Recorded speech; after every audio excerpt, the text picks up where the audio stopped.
Hola y bienvenidos a una nueva edición de México Retro.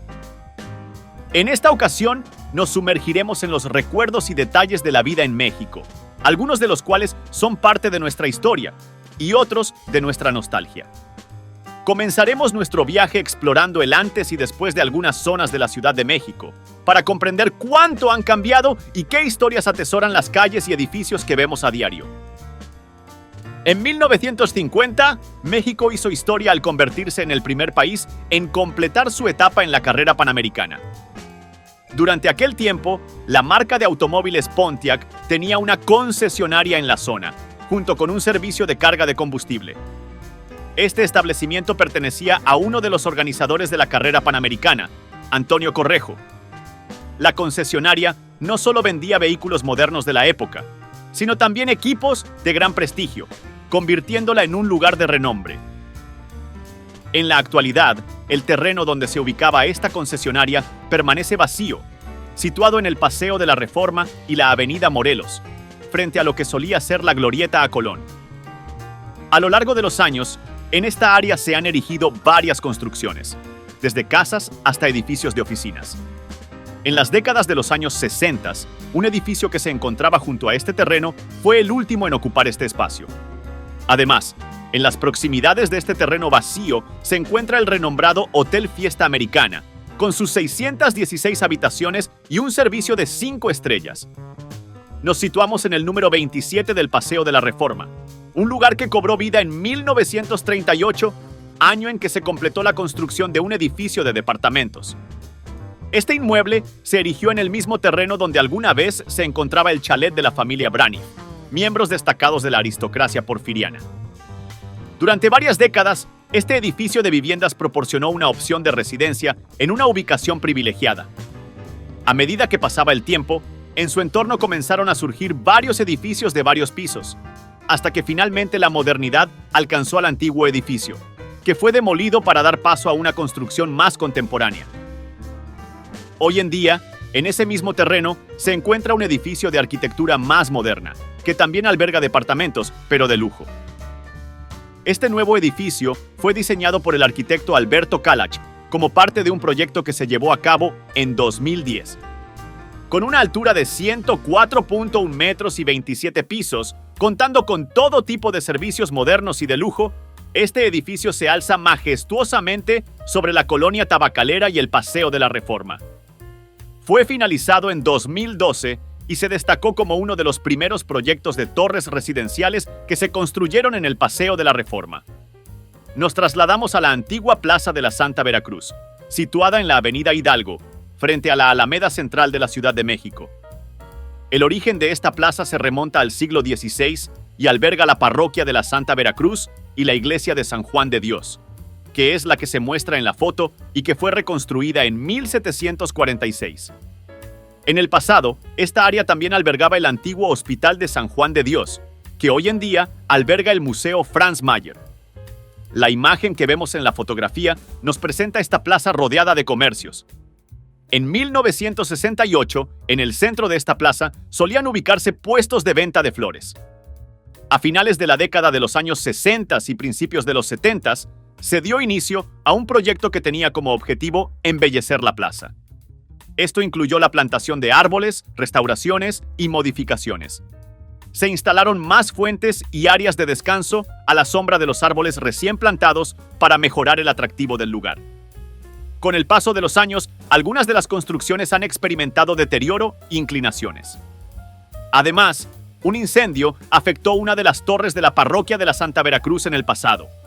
Y en ciertos momentos, la plaza ha sido invadida por personas en situación de calle, debido al abandono de los recintos religiosos que la rodean. Nos transportamos a los inicios de la década de los años 30 en el Paseo de la Reforma, y resulta curioso observar cómo una construcción obstaculizaba el tráfico en la calle lateral del Paseo de la Reforma, ubicada en las calles de Milán y General Prim, justo a la altura del actual Hotel Emporio en la Colonia Juárez.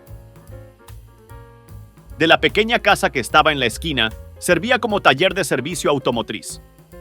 Esta estructura existió hasta mediados de la década de los 50, cuando empezaron a surgir edificios de mayor altura a su alrededor, como se aprecia en las fotografías de la década de los 60. Finalmente, esta pequeña construcción fue demolida para dar paso a un nuevo edificio de oficinas. En la actualidad, en esta esquina se erige una torre de oficinas que se construyó en la década de los 70 y que fue sometida a una remodelación en los años 90 para otorgarle un aspecto más moderno. Este inmueble perteneció a Nacional Financiera durante un tiempo, pero posteriormente estuvo desocupado. En la actualidad, está en manos de otra empresa, y en esta esquina se han construido más edificaciones modernas. Solo el Hotel Emporio conserva su clásico diseño arquitectónico, dejando atrás las antiguas casonas de la época porfiriana que una vez ocuparon este espacio. Nos trasladamos al Zócalo capitalino, donde nos encontramos en la década de los años 20. En aquel entonces, este lugar estaba adornado con exuberantes jardines y esculturas artísticas elaboradas en los últimos años del siglo XIX. También se alzaban los característicos postes del alumbrado público, que mantuvieron su diseño clásico durante varias décadas. Durante los años 50, el Zócalo continuó manteniendo estos jardines. En el pasado, en los albores del siglo XX, incluso albergó un kiosco. De fondo, podemos ver los edificios que solían albergar diversos comercios, que hoy en día se han transformado en hoteles y tiendas con fachadas remodeladas. En la actualidad, la explanada del Zócalo ya no cuenta con esos jardines, y las esculturas fueron trasladadas a la Alameda Central de la Ciudad de México. En un tiempo anterior también se instalaron bancas y fuentes en el Zócalo, donde la gente disfrutaba de un ambiente agradable alrededor de la plaza. Sin embargo, a partir de los años 60, el Zócalo experimentó una transformación significativa, dando lugar al aspecto que conocemos en la actualidad. Los edificios del fondo actualmente pertenecen a hoteles y tiendas de renombre comercial, marcando un fuerte contraste con la época anterior. Nos transportamos al año 1909 a través de esta postal de época que nos muestra la entrada al bosque de Chapultepec, en un escenario completamente diferente al bosque que conocemos hoy en día. En esa época, el entorno estaba prácticamente sin construcciones, con la excepción de las edificaciones dentro del propio bosque. Desde 1909, este lugar se ha convertido en uno de los destinos más visitados por las familias. Anteriormente, esta área era prácticamente un territorio presidencial, ya que el castillo de Chapultepec servía como residencia de los presidentes en turno, hasta que en la década de los 30 dejó de serlo. En la actualidad, la entrada al bosque de Chapultepec ha experimentado una transformación notable. Los carruajes y automóviles de principios de siglo dejaron de circular hace mucho tiempo. Ahora se encuentra protegida por una imponente puerta de herrería de color verde y está custodiada por 2 esculturas de leones. Estas esculturas originalmente formaban parte de un proyecto fallido para construir el nuevo Palacio Legislativo en la colonia tabacalera, que actualmente es el Monumento a la Revolución. En las faldas del Cerro de Chapultepec se erigió el altar a los niños héroes, y a lo largo de los años, el bosque de Chapultepec ha experimentado cambios significativos. Actualmente, se ha convertido en un espacio con museos, comercios, atracciones y el zoológico, lo que lo hace el destino favorito de varias generaciones de visitantes. Viajamos ahora a la antigua calle de San Juan de Letrán, que hoy es conocida como Eje Central Lázaro Cárdenas. En la escena, observamos un cortejo fúnebre que data de 1910, en el que los restos del entonces secretario de Relaciones Exteriores están siendo escoltados por personal militar y de la Secretaría de Relaciones Exteriores. En segundo plano, se pueden apreciar las antiguas construcciones, destacando en primer plano la histórica Casa Guardiola, comúnmente llamada Casa de los Perros, y más al fondo, el edificio que ocupaba el espacio donde hoy se erige la Torre Latinoamericana. De todos estos edificios, solo el que se ve más al fondo ha sobrevivido hasta la actualidad. Hoy en día, la vista de la zona es notablemente diferente. La antigua calle de San Juan de Letrán se ha transformado en el eje central Lázaro Cárdenas.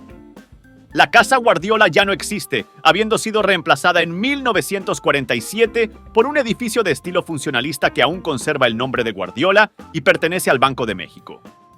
Al fondo, la icónica Torre Latinoamericana, construida en la década de los años 50, se yergue majestuosamente y destaca como un ícono de la Ciudad de México. La zona es ahora una de las más transitadas por el tráfico vehicular y visitantes, dejando atrás los antiguos edificios y las costumbres de una época que perduran en la historia. Estamos en el año 1945 y la imagen muestra una vista aérea de la colonia Nápoles. En la década de los 40 se inició un ambicioso proyecto para construir una ciudad deportiva en esta zona. La idea era crear varios estadios para una amplia variedad de deportes, pero lamentablemente el proyecto no se concretó en su totalidad. En su lugar, solo se construyó la Plaza de Toros y un estadio de fútbol. La zona en ese entonces estaba prácticamente despoblada. Sin embargo, para la década de los 60, la colonia Nápoles ya estaba en pleno desarrollo urbano. Se habían erigido numerosas casas y edificios, y las dos construcciones, el estadio y la Plaza de Toros, ya no se encontraban tan alejadas de la ciudad. Años más tarde, se revivió el proyecto de la ciudad deportiva y se decidió construirla en la zona de Magdalena Mixhuca, cuyos terrenos pertenecían al lago de Texcoco. En la actualidad, la colonia Nápoles se ha convertido en una de las zonas más prestigiosas de la ciudad. Está repleta de centros comerciales, supermercados, estaciones de transporte público, viviendas y negocios. El estadio de fútbol pasó a formar parte del equipo cementero del Cruz Azul, mientras que la Plaza de Toros se conoce como la Monumental Plaza de Toros, donde se llevan a cabo una variedad de espectáculos, además de corridas de toros. Además, una estación del Metrobús identifica a la zona como Ciudad Deportiva, lo que la convierte en una destacada atracción en el sur de la Ciudad de México. Así hemos explorado el antes y después de estas zonas de la Ciudad de México, que día a día recorremos sin conocer su historia y evolución. Continuaremos explorando más lugares en futuras entregas. Si disfrutaste de esta información, te invitamos a darle me gusta y suscribirte, además de activar la campanita para recibir notificaciones de nuevas entregas de México Retro. ¡Hasta la próxima!